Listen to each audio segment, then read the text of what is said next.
compartir pantalla.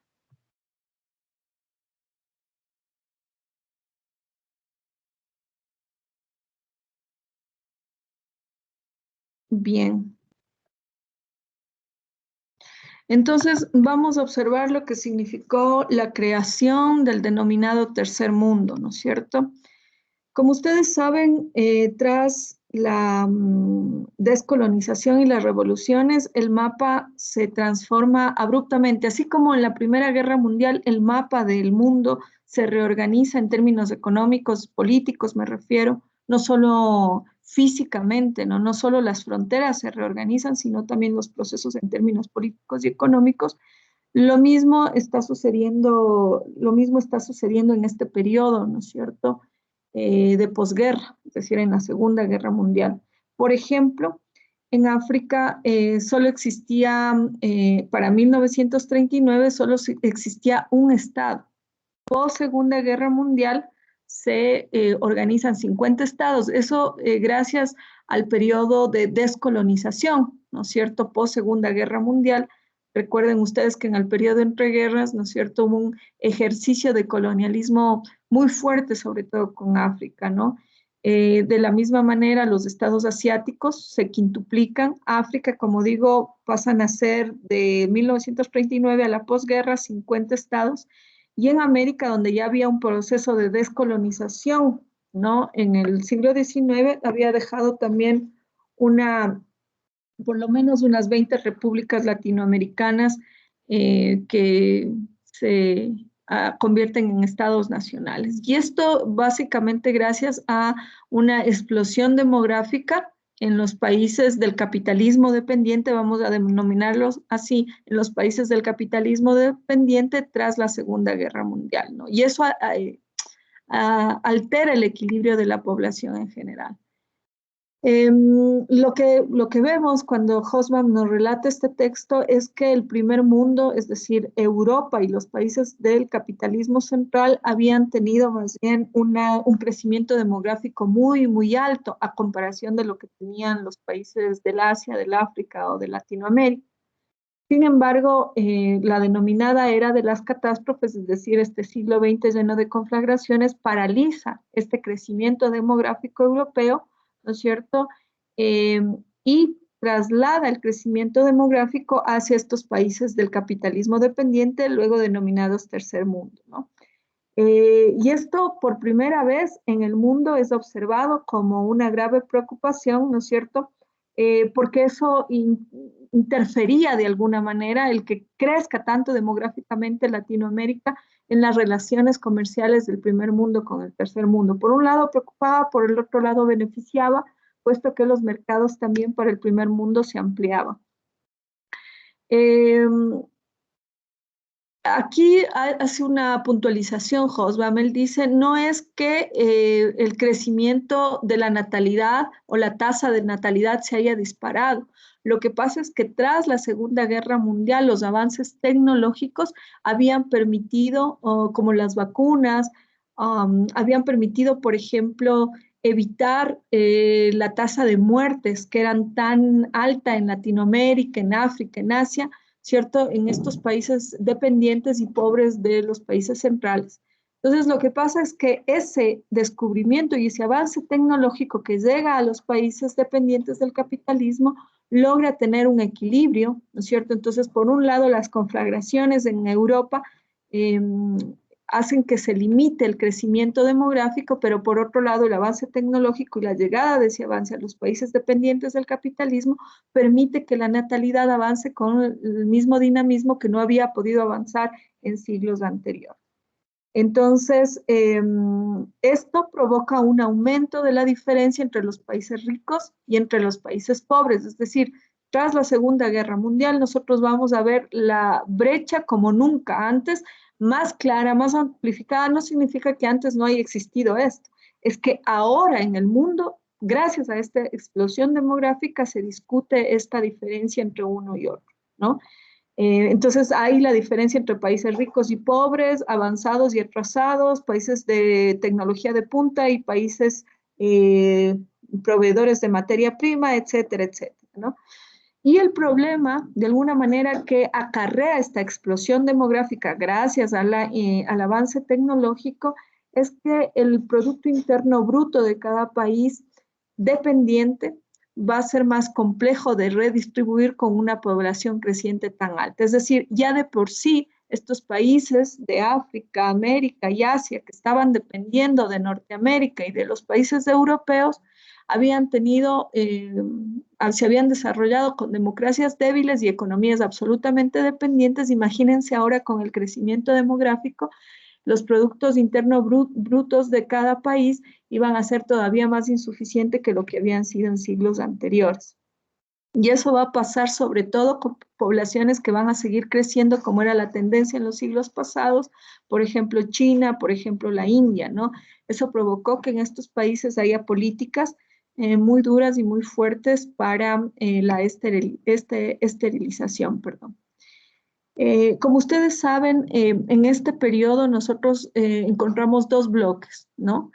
Antes de 1990, caída del muro y desintegración de la Unión Soviética. Entonces tenemos el bloque occidental y el bloque socialista o denominado comunista, ¿no es cierto? En el bloque occidental, ustedes saben que teníamos algunas potencias, ya hemos redundado en esto cuando hemos hablado de la ideología política, de las tendencias que se enmarcan y se enfilan en uno u otro bloque, tanto la socialdemocracia como la vía del socialismo y también el conservadurismo de derecha que se instalan en el mundo con mucha fuerza tras la Segunda Guerra Mundial y hay una idea de repunte de la democracia.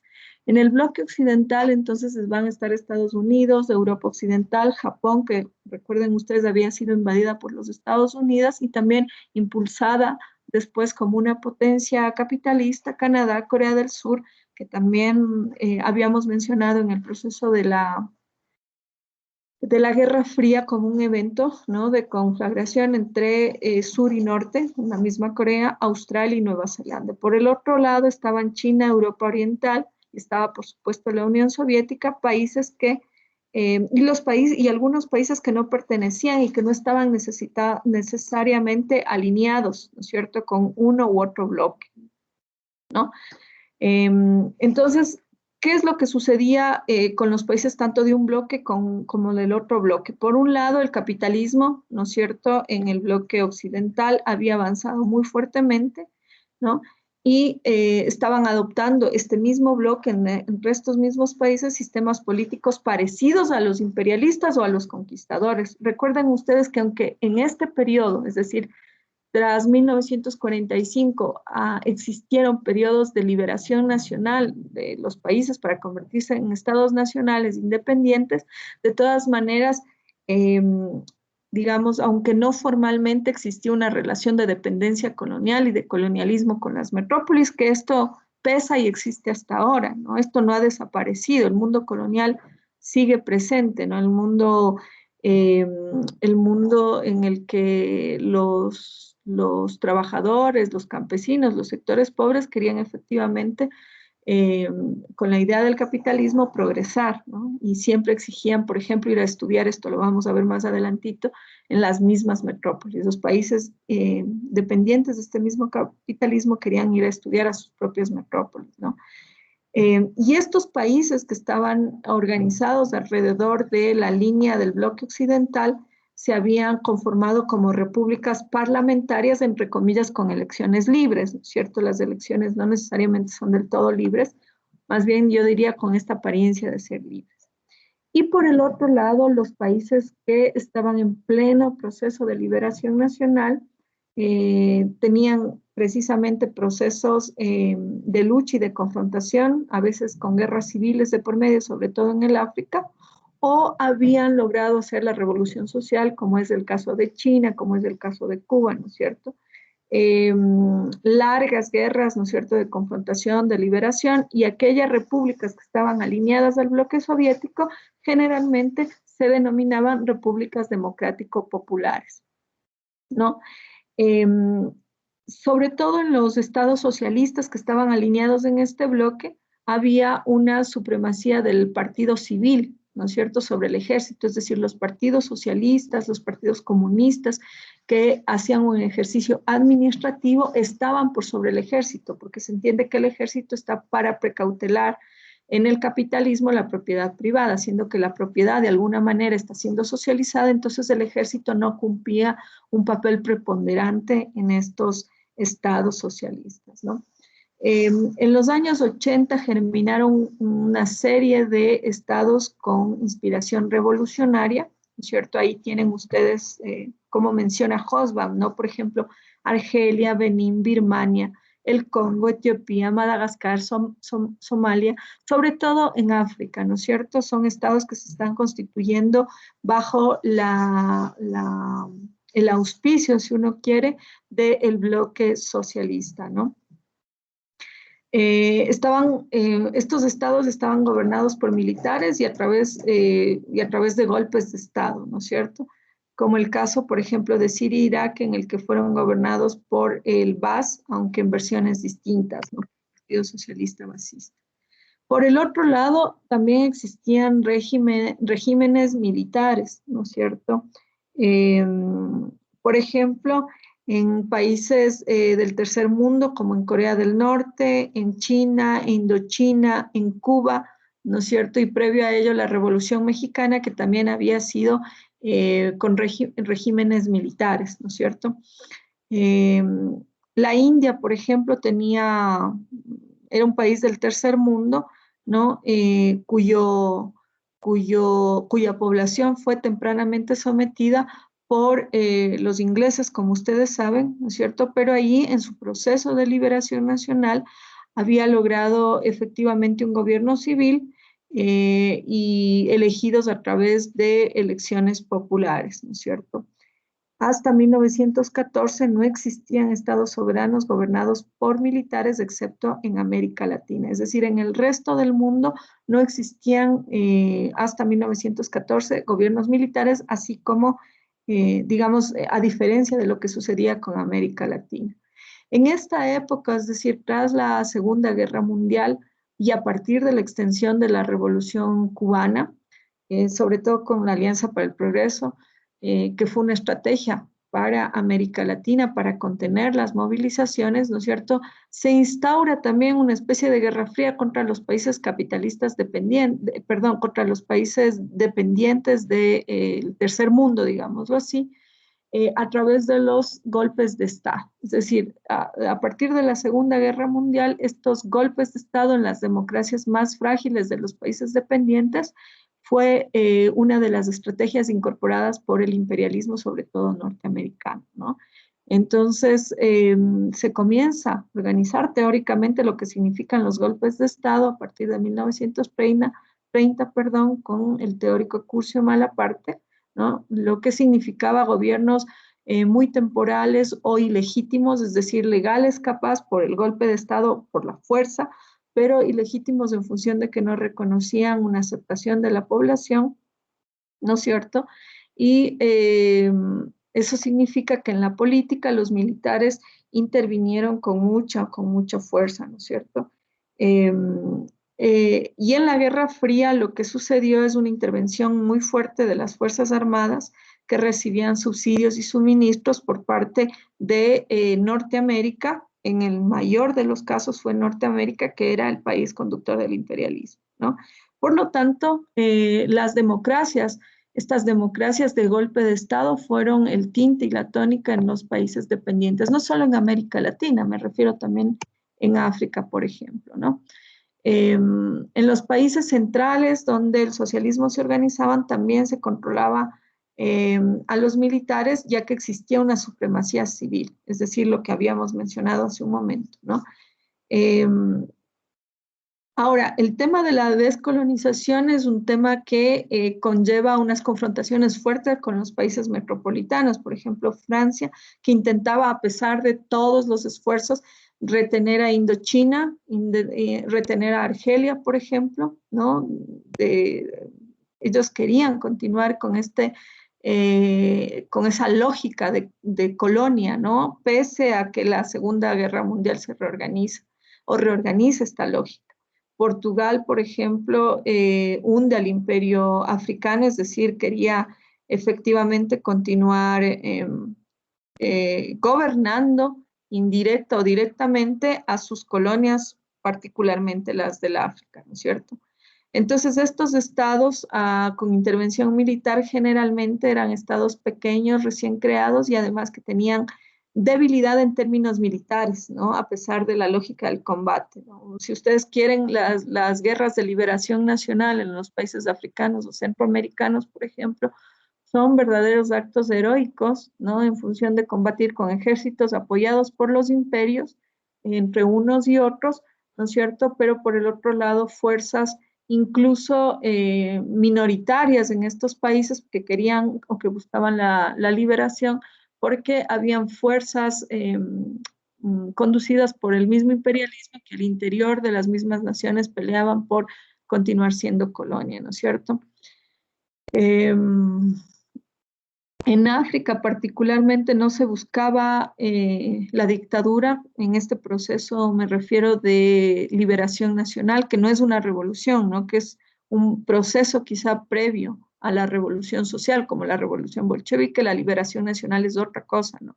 Es una lucha que no siendo revolucionaria sí intenta descolonizarse, ¿no? Es una descolonización de la metrópoli. Entonces, igual en África se promovían los ejércitos civiles, ¿no? Hasta que el ejército norteamericano o apoyado por norteamericano también dividía los mismos estados pequeños, introduciendo ejércitos contra las liberaciones nacionales, ¿no? La URSS entonces en ese momento se consideraba efectivamente como un modelo alternativo del desarrollo, ¿no es cierto? Eh, Básicamente porque se decide acabar con esta idea, ¿no? Con esta forma de organización retrasada en la agricultura, ¿no es cierto? A través de la industrialización y se desarrollan propios recursos, ¿no? Debido al bloqueo, a los bloqueos que históricamente el capitalismo ha hecho. Por ejemplo, en México se nacionalizan empresas estatales, ¿no es cierto? Como el petróleo, eh, como las empresas petroleras, pero por el otro lado también estos gobiernos o estos gobiernos que tienen, que están formándose recientemente, que han salido de estos procesos de lucha de liberación nacional, tienen por supuesto falta o complicaciones de tener técnicos o administradores, es decir, una especie de franja burocrática que permita la organización y el acompañamiento de estos países en las propuestas económicas y políticas, ¿cierto? Y entonces en este periodo también el discurso desarrollista entra con mucha fuerza, ¿no? Y el discurso desarrollista estaba dirigido básicamente por el Estado, ¿no? La lógica del desarrollo y del progreso. Eh, Sin embargo, como ustedes ven ahí en las fotografías, tienen un África, ¿no? Absolutamente pobre y devastadas por las mismas guerras civiles, pero por el colonialismo histórico que sufrieron, ¿no es cierto? Y era complicado montar en África, por ejemplo, la lógica del desarrollo. Perdón, del desarrollo. Eso no pasa con los países de América Latina, ¿no? En América Latina pega mejor el tema del desarrollo en función de que habían sido países descolonizados mucho antes que lo que pasó con África, ¿no?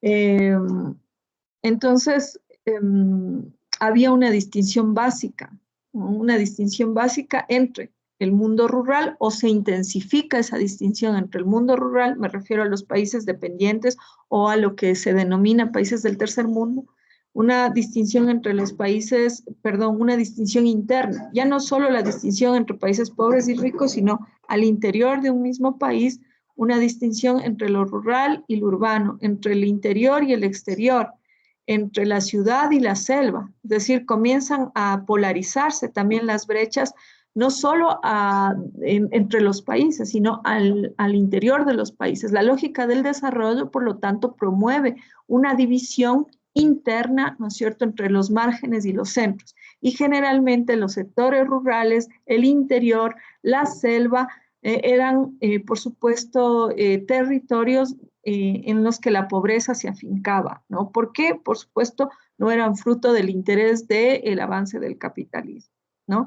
Entonces, esta idea de modernidad, ¿no es cierto?, impulsada a través de la idea del desarrollismo, etcétera, etcétera, se había afincado muy fuertemente. Entonces, había una lógica de concepción de las ciudades desde la superioridad, ¿no es cierto?, sobre, por ejemplo, la selva, sobre la costa, digamos, esta lógica de desarrollo, entonces impide y de la modernidad del capitalismo, impide un crecimiento equilibrado, ¿no? Entre el agro, por ejemplo, y entre la urbe, entre la industria de las ciudades y entre lo que significó el crecimiento de las economías campesinas de mediana o pequeña escala. Entonces, por supuesto que la industria a nivel urbano iba a estar por sobre estas economías campesinas, las cuales fueron absolutamente desatendidas. Entonces, este discurso del desarrollismo fue un discurso promovido por los mismos países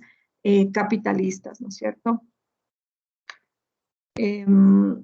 Una de las cosas más importantes que estaba sucediendo en los países del tercer mundo era que aquellos que se lograban vincular con el Estado, con la burocracia del Estado, eran aquellos que lograban tener una mejor posición, ¿no? Piensen ustedes en la década del 60, una persona en los países dependientes del capitalismo, me refiero a los países latinoamericanos, africanos y algunos asiáticos, ¿cierto? Que eran analfabeto, ¿no es cierto? Analfabeta, que no podían alcanzar niveles de ingreso a la educación o acceso a la educación debido a esta brecha que comienza a existir, como les digo, al interior de los mismos países.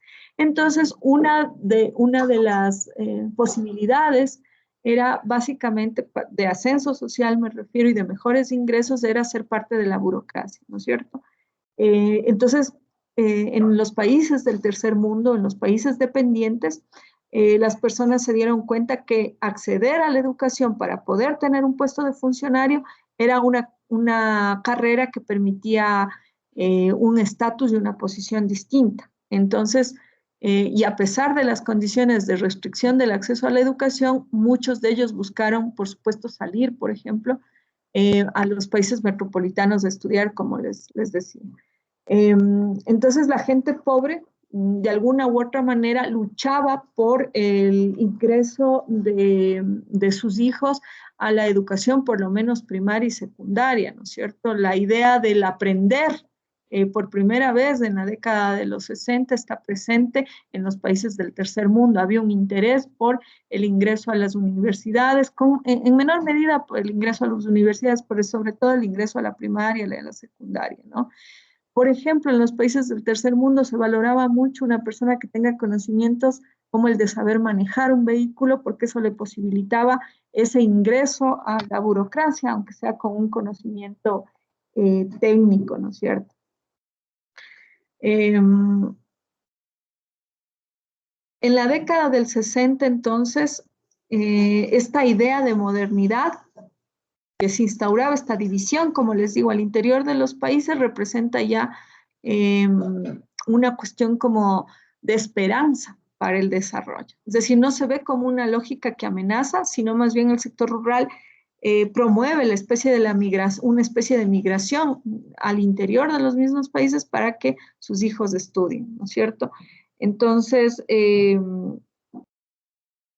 había una posibilidad de progreso y de mejora, pero sobre todo atendiendo a la posibilidad de no avance de movimientos de liberación nacional o guerrillas revolucionarias en estos países, y lo que sucede es que se organizan las reformas agrarias prácticamente en todos los países del capitalismo dependiente. Entonces, para que veamos un poco de dónde nace la estrategia de las reformas agrarias, ¿no?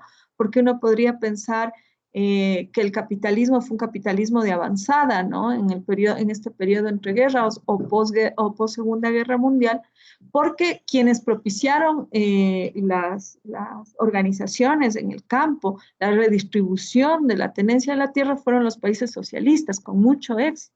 Pero el capitalismo, de otro lado, para evitar, ¿no es cierto?, estos movimientos en el mundo entero decidieron hacer o llevar a cabo las reformas agrarias, que fueron reformas agrarias, por supuesto, que no llenaron las expectativas de la gente. Entonces, entre el 45 y el 1950, todos los países estaban llevando a cabo unas reformas agrarias. Como les digo, en los países revolucionarios, estas reformas agrarias fueron muy eficientes, a pesar de que el método de redistribución de la tierra después haya sido cooptado por la misma lógica funcional del capitalismo. Sin embargo, habían sido muy, muy exitosas. Prueba de ello, por ejemplo, la Revolución Mexicana muy temprana de 1910. Luego también había existido un proceso revolucionario bien importante en Egipto en 1952 que permite que se extienda a países como Irak, Siria y Argelia, ¿no es cierto? Siguiendo el ejemplo de Egipto. Y también la revolución boliviana, que es una revolución muy importante en Latinoamérica. Por eso esa idea de Quito, luz de América, es bien falsa, ¿no? Porque ya en el 1952, no estoy hablando del proceso de independencia, perdón, sino en la lucha precisamente por un modelo quizá con más tintes socialistas en Bolivia. Hacia 1952 se introduce esta revolución nacionalista, la revolución boliviana nacionalista, que sí acabó, yo diría, con mucho antes que lo que acaba el Ecuador con el régimen de Hacienda y una distribución de la tierra mucho más importante que la que se realiza en otros países, y lo mismo sucede ya en 1910, como les decía, con la Revolución Mexicana. En el caso de América Latina hubo pocas revoluciones, ¿no es cierto? Y más, digamos, la más importante en el continente entero es la revolución cubana, ¿no es cierto? Y el resto de revoluciones o reformas agrarias que se hacen en los países capitalistas tenían argumentos políticos, ideológicos y económicos, ¿no es cierto? Por ejemplo, en el capitalismo los argumentos políticos para la revolución agraria era ganar más adeptos.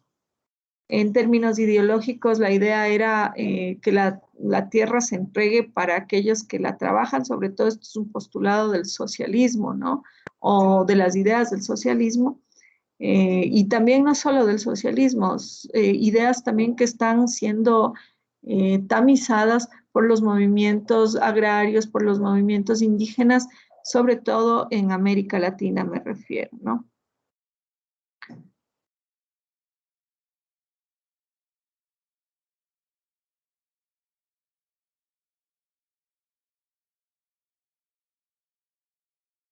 Finalmente, la revolución agraria en estos países llega a ser, en algunos países llega a ser importante, beneficiosa, pero no desconcentra la estructura de la tierra. Es decir, la estructura de la tenencia de la tierra no es topado en las reformas agrarias. Básicamente lo que se introduce a través de las reformas agrarias son elementos de tecnificación y de modernización que en algunos casos son mejor organizados y en otros casos son un caos. Por ejemplo, en el Ecuador, ¿no es cierto? La primera y segunda reforma agraria, las dos hechas por regímenes militares a propósito, no dan el resultado que se espera. Más bien, en la segunda reforma agraria, lo que se hace es auspiciar el desarrollo de la industria en el agro, ¿no? Entonces, eh, las pequeñas economías van siempre quedando rezagadas, ¿no es cierto? Siempre quedando rezagadas, y eso después de 50 años, es decir, al día de hoy uno puede ver con mucha claridad cómo esta política de reforma agraria a largo tiempo no ha beneficiado, a pesar de que la distribución parcial de la tierra haya sido un importante logro, ¿no es cierto? Esto es visible. Y sí, pero esta idea de la modernización en el agro básicamente apunta a mejorar la situación de quienes tienen las posibilidades de acceso al crédito, de importar maquinaria de punta y de hacer el monocultivo, que es un proceso que comienza precisamente en el Ecuador, particularmente en la década del 70, ¿no? Avancemos. Entonces, las reformas agrarias al inicio fueron bien acogidas por los países del tercer mundo, ¿no es cierto? Las reformas agrarias radicales que tuvieron más éxito fueron las reformas que se ubicaron en los países del bloque socialista. Eh, y básicamente países como México, por ejemplo, tuvieron un importante desarrollo de esta reforma a futuro, ¿no es cierto?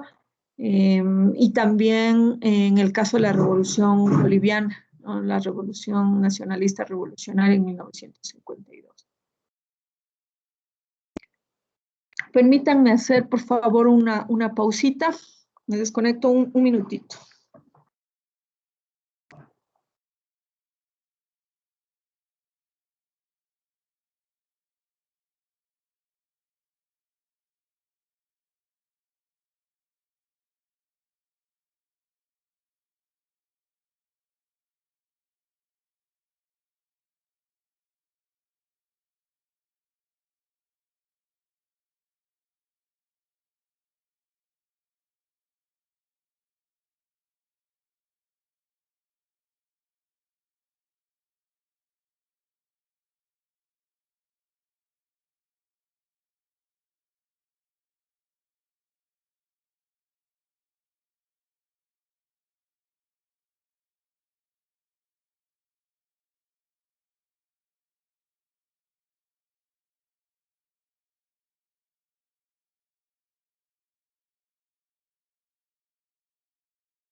Bien, habíamos dicho entonces que los estados postcoloniales habían surgido por docenas, sobre todo en América Latina, ¿no? Que fue también parte de las regiones dependientes, ¿no? Eh, básicamente la expresión de tercer mundo se acuña hacia 1952 para distinguir del primer mundo, que básicamente el primer mundo van a ser los países desarrollados, entre comillas, del capitalismo, a diferencia del segundo mundo, que son los países alineados al socialismo, al bloque soviético, y los del tercer mundo, que básicamente no tienen una alineación a uno y otro, pero básicamente estaban conducidos por las economías centrales del capitalismo, ¿no es cierto? Y que estaban con esta idea del desarrollismo, ¿no? De la modernización capitalista a través del desarrollismo y bueno, las tesis del capitalismo dependiente surgen con mucha fuerza en América Latina en esta época. Como ustedes ven, los países que están marcados en verde aquí en la diapositiva son los países del primer mundo. Los países que aparecen en amarillo son los países del segundo mundo, los países socialistas, y el tercer mundo, básicamente África, América Central, América del Sur, ¿no es cierto? Y algunos países europeos, asiáticos, sobre todo asiáticos más que europeos, ¿no? Em,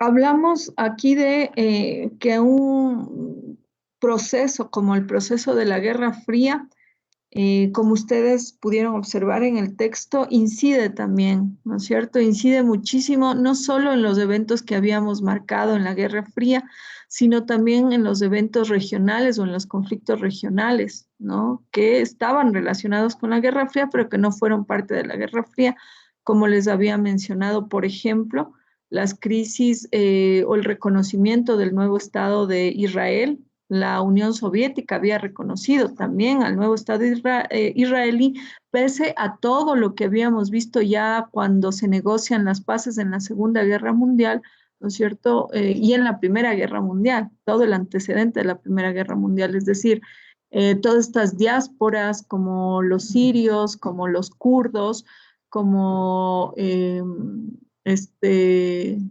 como la masacre argelina, por ejemplo, ¿no es cierto? Todo esto que habíamos visto efectivamente está en el seno, en el intermedio de la conflictividad, en esto que denominamos Guerra Fría, ¿no es cierto?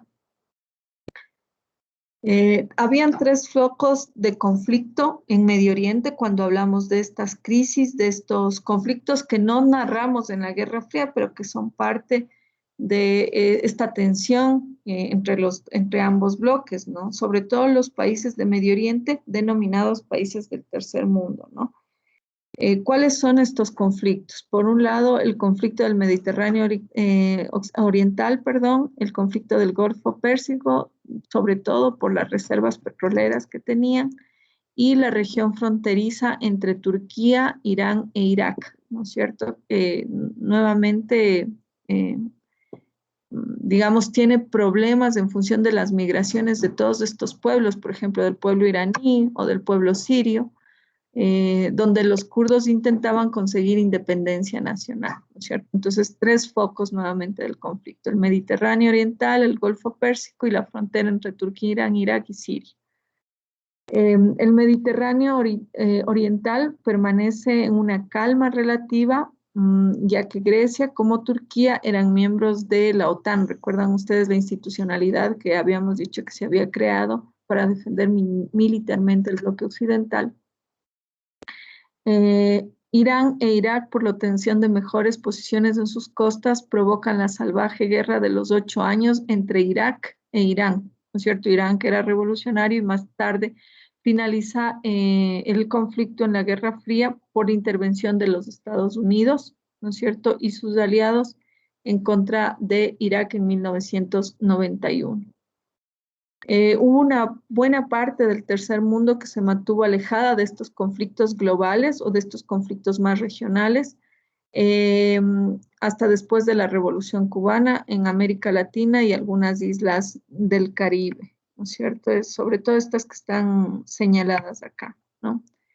Cultural y lingüísticamente, la población de los países del tercer mundo tendía a ser más occidentalizada. O sea, la idea del desarrollo, del desarrollismo, ¿no? O de la teoría de la dependencia, no solo tuvo consecuencias económicas, sino también políticas, culturales, ¿no? La población se occidentaliza, ¿no? La gran masa, por ejemplo, de habitantes de los países del tercer mundo son católicos, salvo en algunas zonas que todavía conservan alguna identidad relacionada con las tradiciones, ¿no es cierto? Sobre todo África y América Latina. Eh, y había una necesidad de adoptar también la lengua, ¿no? Este segundo idioma como un idioma generalizado, sobre todo en estas culturas más que estaban ubicadas precisamente en esta división más empobrecida al interior de los países que yo les había marcado, hace un momentito también, ¿no? Eh, Básicamente la idea del mestizaje se expandió y se extendió, pero la idea del mestizaje tenía ya este ribete que obligaba a occidentalizarse el mundo, ¿no? Una cultura más patriarcal, por supuesto, una cultura con una idea de superioridad del blanco mestizo, ¿no es cierto? Patriarcal, como les había dicho, blanqueada, ¿no? eh, con alguna persistencia de pueblos y nacionalidades, también, sobre todo en América Latina, pero también con un proceso de migración que había hecho que algunos grupos culturales se extingan, sobre todo en el Cono Sur. Me refiero a la migración europea, ¿no es cierto?, hacia el Cono Sur, particularmente Argentina, Chile, ¿no es cierto? En México, por ejemplo, había llegado ya a la presidencia de la República Mexicana Benito Juárez, ¿no? que era considerado como un indio zapoteca. Y esto hace, ¿no es cierto?, en México, sobre todo, que la idea de el mestizaje sea una idea quizá más de avanzada y más de orgullo nacional, ¿no es cierto? No tanto una idea que potencie lo revolucionario, pero sí que tenga un fundamento mucho más centrado en su propia identidad. Esto fue muy importante. Entonces, en los años 60, ¿no es cierto?, se hizo cada vez más evidente que un solo nombre no podía abarcar adecuadamente a un grupo de países cada vez más diferente. Es decir, que los países del tercer mundo ya no será o el tercer mundo ya no será eh, una denominación generalizada para todos los países de América Latina, para todos los países asiáticos o para todos los países africanos, ¿no es cierto? Sino que comenzaba una diferenciación en el sur mismo. Ya la polarización no era norte-sur, sino en el mismo sur había unos países que estaban alejados de esa misma lógica del progreso, ya al interior de los propios países. Entonces, esa diferencia se da sobre todo a que países, pongamos el ejemplo latinoamericano, sobre todo hay países que logran desarrollar más la renta nacional, que logran industrializarse en América Latina, es muy claro eso, ¿no es cierto? Logran industrializarse mejor que otros países. Nuestro país, por ejemplo, no logra desarrollarse fuertemente, ¿no? Cuando se impone la lógica de industrialización por sustitución de importaciones, sino que alcanza un nivel, digamos, bajo o medio de industrialización. Pero en América Latina, por ejemplo, hay países que tienen ya una diferencia muy fuerte de su Producto Interno Bruto, sobre todo per cápita, ¿no? Entonces son países de desarrollo, ¿no es cierto?, que son economía que se diferencian, de desarrollo industrial, que se diferencian de las economías más pequeñas o las economías centradas más en lo agrario, ¿no?, en la importación de bienes primarios. Entonces, los países que en América Latina alcanzan, por ejemplo, un nivel de desarrollo mayor, tienen un promedio de 14.5 veces más que un producto per cápita que un producto de los países que no se logran desarrollar, ¿no es cierto? Entonces, ya el tercer mundo ya no significa una denominación que homogeniza a todos los países o de América Latina o de África o de Asia, los países dependientes, sino que ahí mismo hay una organización de países que alcanza un nivel diferenciado. Por lo tanto, ya el tercer mundo no será un denominador común de los países latinoamericanos, ¿no? Corea del Sur, por ejemplo, en el caso de los países asiáticos, es un ejemplo de estos países de desarrollo industrial importante, ¿no es cierto? Tenía hacia 1989 un Producto Interno Bruto muy bajo, comparación de Portugal, que tenía un Producto Interno Bruto muy, muy bajo, pero que se luego potencia como un país pionero, ¿no es cierto?, en el desarrollo industrial, sobre todo en Asia, ¿no? Entonces hay una diferencia, por ejemplo, con lo que sucede entre Corea del Sur y con algunos países, por ejemplo, como Papúa Nueva Guinea, ¿no? Ya en la década del 70. Estos países hacen una revolución muy fuerte del transporte y de las comunicaciones, lo que hace que el intercambio de mercancías sea fundamental, tenga un despliegue muy, muy elevado, ¿no? Luego, esta idea de la globalización también es un concepto que comienza a permear, sobre todo en la década de los 80 y los 90, hacia el arribo del modelo neoliberal, ¿no? Pero es un concepto que se va desarrollando a partir de la década de los 60, de los 70, con esta división de los países del tercer mundo, que ya no eran países del tercer mundo, sino países industrializados, frente a países en vías de desarrollo, ¿no? Ya habíamos mencionado el caso de la economía de Corea del Sur, como despunta de forma muy importante, ¿no es cierto?, apoyados también con el avance tecnológico que había desarrollado Estados Unidos para ese tiempo, ¿no? Uno de los fenómenos que arranca con mucha fuerza es, por ejemplo, el despliegue turístico de los países del tercer mundo, es decir, hay una especie de folclorización de los países del tercer mundo. Entonces, mucho del turismo europeo, mucho del turismo norteamericano se hace aquí en los países del tercer mundo. Es un turismo muy perverso, ¿no? Es el turismo para evidenciar la pobreza, ¿no es cierto? Y esa especie de folclorización de la pobreza de nuestros pueblos, sobre todo los sectores más pobres, ¿no? Entonces, estos movimientos migratorios se convierten se propicia, además de esta lógica del turismo, movimientos migratorios importantísimos, ¿no? Sobre todo movimientos migratorios del tercer mundo hacia el primer mundo, pero no solo esos movimientos migratorios que tienen la posibilidad de viajar con las mejores condiciones, sino estos movimientos migratorios que se convierten en movimientos de refugiados, ¿no es cierto? Y también el recrudecimiento de una política legal por parte de los países del primer mundo, ¿no es cierto? Por los países industrializados.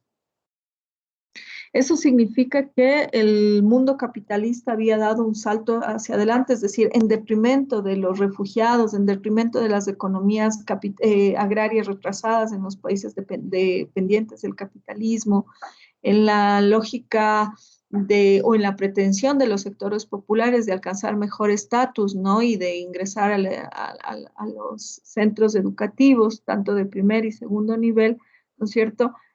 También, por el otro lado, el capitalismo va generando en otras partes del mundo movimientos, por ejemplo, fundamentalistas, ¿no? Que comienzan a impugnar la idea de occidentalización del universo entero, del mundo entero, ¿no es cierto? Esta idea que yo les decía que había permeado con mucha fuerza del blanqueamiento, de la superioridad del hombre, de la superioridad de una lengua, ¿no? En el caso de América Latina, el castellano, en el caso de las colonias africanas, el inglés o el francés, dependiendo de cuál había sido la metrópoli que había conquistado determinado país. Y eso hace precisamente que en este periodo y en esta época crezcan también estos movimientos más ligados a creencias identitarias, culturales, ¿no es cierto? Y luego también políticas, por supuesto, cuestionando este avance y esta lógica de los países que trataban de generar o imponer a la fuerza o por el consenso o por cualquier vía un modelo civilizatorio, ¿no? También en el texto, Hobsbawm nos narra el hecho de cómo va avanzando la migración de los países del tercer mundo hacia los países del primer mundo, pero en condiciones muy adversas, no solo en estos grupos de refugiados, ¿no es cierto?, sino, eh, por ejemplo, la migración del pueblo otavalo, por ejemplo, hacia los países del primer mundo, eh, con esta idea, ¿no? También de llevar la cultura a otros lados, pero también la lógica comercial, ¿no es cierto? Y de eso está inundado los países europeos y norteamericanos, ¿no? De esas migraciones de ese estilo, más al estilo de no sé, de una idea de lo comercial, ¿no? Pero también que está atravesada por los lazos de mostrar las culturas de los países la cultura de los países del tercer mundo, ¿no? Luego también es importante cómo la modernidad capitalista auspicia esto que se llamará la revolución verde, ¿no? Y a esto hay que tenerle mucho cuidado porque aparece como una revolución, ¿no? ¿Qué significaría la revolución verde? Básicamente, la forma del capitalismo o de avance del capitalismo y de la industria en el agro. Entonces, la revolución verde significó variedades de semillas transgénicas introducidas, ¿cierto? Los transportes o las máquinas trabajando y en el campo, ¿no es cierto? Es decir, una introducción de la tecnología en el campo, ¿no?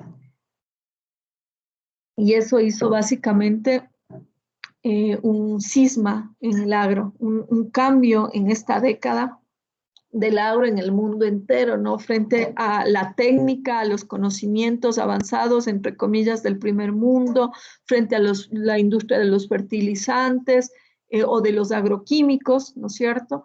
Pesticidas, fungicidas, es decir, la erosión de la tierra, es decir, lo que se muestra es una contradicción entre el capital y el mundo del agro, ¿no es cierto? Entre la vida de las pequeñas o de las medianas economías de escalas que organizan la agricultura en función de los mercados internos para que estos países puedan ser agroexportadores, es decir, ya no necesariamente cubrir la demanda del mercado interno, sino cubrir la demanda de los mercados externos con una competencia, por supuesto, absolutamente dispar entre los países que tenían subvención en sus economías más avanzadas agrícolas con los países del tercer mundo. Y esto produce, por supuesto, un choque. Produce además, entre otras, las estrategias de los monocultivos, por ejemplo, de la amapola para la obtención de cocaína, ¿no? Y sus derivados, ¿no? Y con esto auspiciar uno de los negocios más fructíferos del imperialismo, por ejemplo, norteamericano, ¿no? Y de las mafias europeas también, que están aliadas, por supuesto, a los gobiernos de turno, ¿no? Vamos a ir avanzando rápido porque es un texto bien extenso que trabaja con, digamos, todas estas contradicciones entre el avance del capitalismo, pero también todo lo que sucedía con la religión, con la cultura, con la identidad de los países que se negaban básicamente a adoptar la civilización occidental como propia. Por ejemplo, los países islámicos, los países musulmanes, ¿no es cierto?, que tenían los países del primer mundo que también se habían nutrido, digo nutrido porque habían llegado los migrantes de estos países del tercer mundo al primer mundo con sus propias culturas, tenían esa contradicción interna, ¿no? Forjaban esa contradicción interna entre la necesidad de esa civilización, pero de una cultura también a través de la migración que florecía también en estos países, ¿no? Eso hace que se desarrollen procesos de nacionalismo étnico-religioso, sobre todo en la década de los 80, tanto en países de Medio Oriente, sobre todo en países de Medio Oriente, pero no deja de suceder en otros países, ¿no es cierto?, con formas propias, ¿no es cierto?, de avance o de desarrollo que van chocando siempre con esta idea de la modernidad capitalista. Bien, entonces con esto vamos a terminar ahí, compañeros. Es un texto bien extenso, pero no quisiera alargar mucho el tema. Creo que con estas ideas y con la lectura que ustedes puedan complementar vamos a poder entender más entonces en qué consistió en qué consistió la creación del tercer mundo, que a finales de la década del 70 y comienzos de los 80 ya no era un mundo homogéneo, un tercer mundo homogéneo, sino había países de este mismo tercer mundo que habían logrado alcanzar una dinámica de desarrollo o industrialización en la misma lógica del capitalismo, ¿no es cierto? Y unos países que a pesar de que veían beneficiosos ciertas reformas del mismo capitalismo, siempre estuvieron sumidos en esa contradicción entre el capital y la pobreza, porque básicamente la misma dependencia que tenían los países del tercer mundo hacia el primer mundo fueron forjándose al interior de los mismos países, ¿no?